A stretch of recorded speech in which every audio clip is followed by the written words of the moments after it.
we are so westernized that we've often in our Christendom world domesticated the spirit right out of the church. Oof. Yeah. And when you're in a place where you have nothing but Jesus and nothing but the Spirit, your dependence upon spiritual wisdom and spiritual power is something to behold. And and I remember the first time I ever went to East Africa, I was 25, 30 years ago.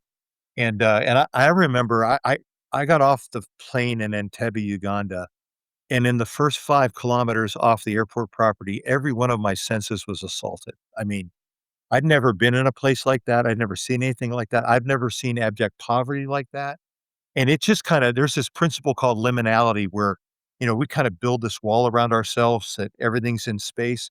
Well, that wall got cracked open, and that 2 weeks I was in country, God just Mm. wrecked me.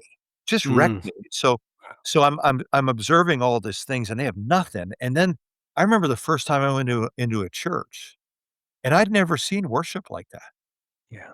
I'd never seen people who would walk for an hour and a half to come to a mud hut church, you know, and then worship for 2.5 hours and then walk an hour and a half home.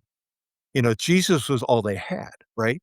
And I can remember when I flew home, I was living in Pittsburgh at the time. I'm flying over the city of Pittsburgh. It's night. Everything is lit up. Everything that glitters is gold. The parkway is packed with cars. Every light is on.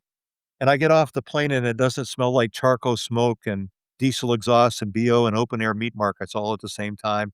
And I recognized I'm home, and it struck me. I said, "You know what? We have everything." Well, when I get to Yeah. the church, we got nothing.